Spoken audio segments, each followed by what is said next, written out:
नमस्कार दोस्तों, हिस्ट्री की सीरीज चली हुई है और हमने 2 वीडियो डाल दिए हैं हिस्ट्री की, जो हड़प्पा सभ्यता की और मगध की।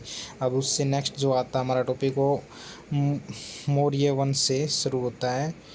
चंद्रगुप्त मौर्य ने जो है धनानंद की हत्या कर दी थी 321 ईस्वी पूर्व में और मौर्य वंश की स्थापना की थी। सबसे फर्स्ट क्वेश्चन यहाँ से ये बनता है कि आप मौर्य वंश के बारे में हमें किन किन स्रोतों से पता चलता है, मतलब हम कोई भी चीज़ है मतलब उसके बारे में बैकग्राउंड क्या कहाँ से उसके बारे में हमको जानकारी मिली है। तो मौर्य वंश के बारे में हमको जो नॉलेज मिलती है वो सबसे पहली बात है कि एक वो आया था सेल्यूकस निकेटर का राजदूत आया था। सेल्यूकस निकेटर जो यूनान का शासक है और उसने इंडिया में अपना एक राजदूत, जिसको आज हम एम्बेसडर मतलब एम्बेसडर बोलते हैं जिसको इंग्लिश में, ऐसे आज भी ये राजदूत हमारे अपॉइंटमेंट होते हैं विदेशों में। लेकिन ये हिस्ट्री की बात चल रही है तो सेल्यूकस निकेटर यूनान के शासक का एक राजदूत इंडिया में आता है। जो सेल्यूकस निकेटर ने मतलब शासक था यूनान का और उसने एक राजदूत भेजा, मैक्सथेनीज नाम था जिसका, ये मैक्सथेनीज नाम था। ये कहाँ का था? यूनान का। इसने यूनानी था और ये कितने टाइम तक रहा ये भी पूछ लिया जाता है। 302 से ये 298 ईस्वी पूर्व तक रहा था, ईसा पूर्व। और भेजा सेल्यूकस निकेटर ने भेजा, मैक्सथेनीज को भेजा, यूनान का था। ये 3 बातें आपको पता होनी चाहिए। और इसका टाइम पीरियड की ये इसने इंडिका नामक बुक लिखी थी। इंडिका पुस्तक का राइटर पूछा जाता कौन था? इंडिका पुस्तक का राइटर तो मैक्सथेनीज ही था। और ये 302 ईसा पूर्व से 298 ईसा पूर्व तक चंद्रगुप्त मौर्य के दरबार में रहा था। इसके जो इंडिका पुस्तक उससे हमें चंद्रगुप्त मौर्य के बारे में, मौर्य प्रशासन के बारे में जो है पता चलता है। दूसरा हमको इसके बारे में पता चलता है कौटिल्य, जो कि चंद्रगुप्त मौर्य का गुरु था, जिसने चंद्रगुप्त मौर्य को पढ़ा था और शिक्षा दी थी। वही जिसने अखंड भारत बनाने के लिए चंद्रगुप्त मौर्य को प्रोत्साहित किया था, वही जिसका नाम विष्णुगुप्त भी था। इसके नाम तीनों ही इम्पोर्टेंट हैं, पेपर में कोई पूछा जा सकता है। कौटिल्य का दूसरा नाम है, ये लिख कर पूछ लिया जाता है कौटिल्य। ये जो है प्राइम मिनिस्टर था उस टाइम चंद्रगुप्त मौर्य का, यानी कि प्रधानमंत्री था उस टाइम। कौटिल्य नाम था इसका। विष्णुगुप्त भी इसका ही नाम था, चाणक्य भी इसी का नाम था। और इसने अर्थशास्त्र नामक एक पुस्तक लिखी थी जिससे हमें चंद्रगुप्त मौर्य के बारे में पता चलता है। इसकी वैल्यू आज भी है अर्थशास्त्र की। इसमें ऐसे ऐसे मतलब आज भी आप इसे पढ़ना चाहो तो पढ़ सकते हो। इसमें बहुत ही मतलब सटीक जानकारी है अर्थ इकोनॉमिक की। सेकंड जो है हमको पता चलता है इसका विशाख दत्त, ये आपने संस्कृत में कोई भी पढ़ा होगा। विशाख दत्त ने मुद्रा राक्षस नामक एक पुस्तक लिखी थी, मुद्रा राक्षस।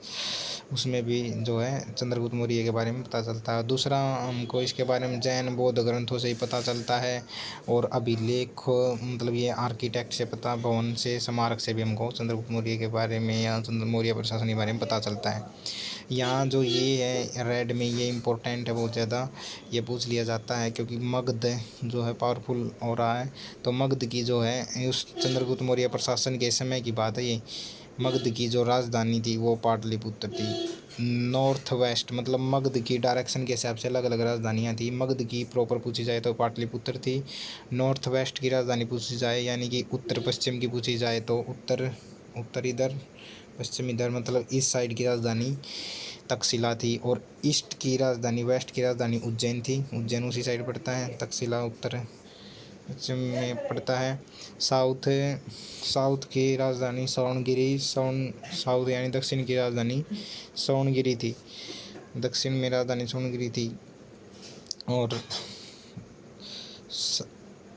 ये जो मोस्ट इम्पोर्टेंट है 5वीं जो मैं राजधानी बता रहा हूँ, क्योंकि वैसे तो 4 ही थी शुरू में, लेकिन जो अशोक राजा हुआ था, अशोक ने 5वीं राजधानी बनाई थी कलिंग को जीतने के बाद। अशोक ने कलिंग 261 ईसा पूर्व में एक युद्ध हुआ था, 261 पूर्व ईसा में जो उसने युद्ध में कलिंग विजय प्राप्त की थी, तब उसने कलिंग को भी मौर्य प्रशासन की 4थी राजधानी और 5वीं राजधानी बना लिया था। 5वीं राजधानी अशोक ने कलिंग को बना था। ये क्वेश्चन पूछा जाता है। अब जो ये डेट है यहाँ में आपको सारे इम्पोर्टेंट क्वेश्चन मिल जाएंगे मौर्य प्रशासन से संबंधित। पहली बात तो चंद्रगुप्त मौर्य ने कौन से वर्ष में मौर्य वंश की स्थापना की थी? 321 ईसा पूर्व में धनानंद की हत्या करके।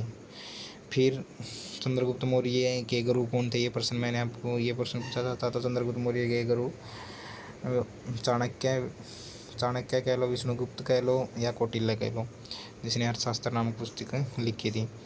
फिर चंद्रगुप्त मौर्य के बेटा हुआ, बेटे ने जो शासन संभाला वो संभाला 298 ईस्वी पूर्व में, मतलब 321 ईस्वी पूर्व में तो चंद्रगुप्त मौर्य ने किया था, और 298 ईस्वी पूर्व, माइनस में साल ऐसे ही चलते हैं, मैंने पहले ही समझाए थे माइनस के साल आपको। मतलब 321 ईस्वी पूर्व का मतलब क्या है कि वो चंद्रगुप्त मौर्य बिंदुसार से पहले था। 298 ईस्वी पूर्व का मतलब माइनस 298 तो माइनस 321 से बड़ा है।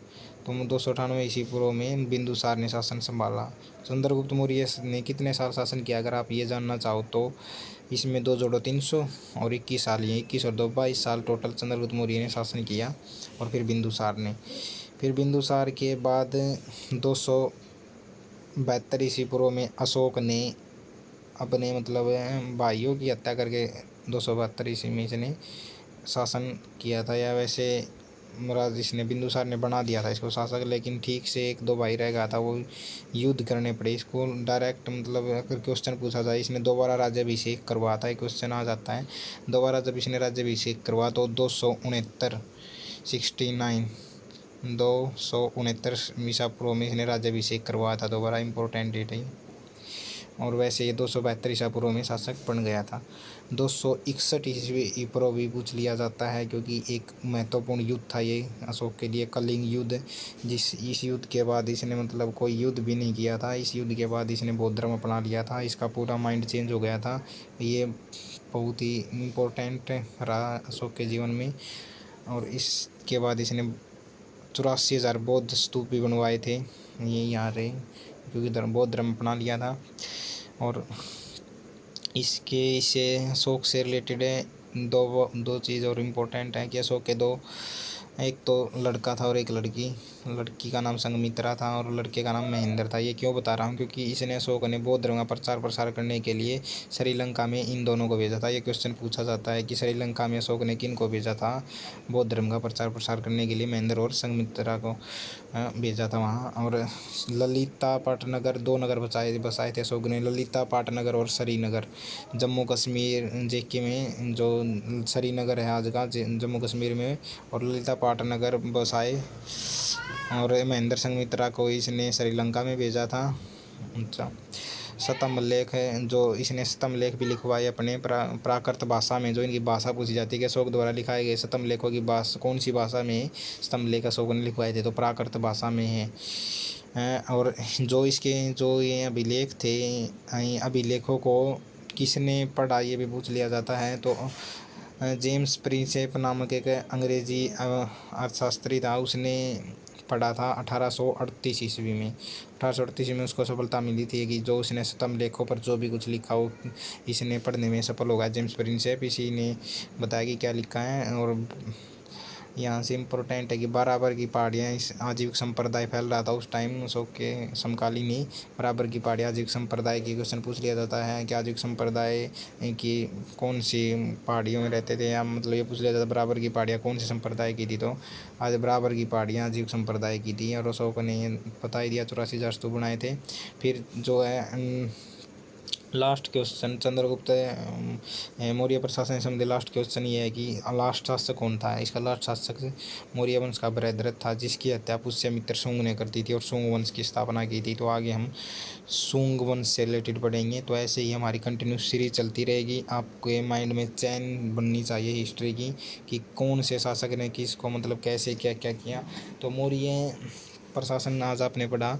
मौर्य प्रशासन में ध्यान से आपने अगर ध्यान दिया हो तो आपको पता चला कि इसमें 2 ही शासक मैन हुए हैं, एक तो चंद्रगुप्त मौर्य और एक अशोक।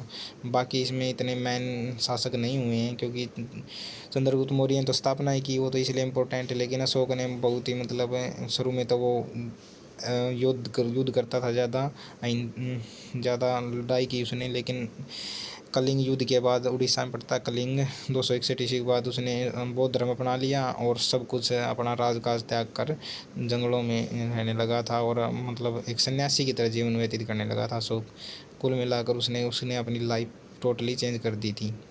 तो इतना ही काफ़ी आपके लिए आज के लिए।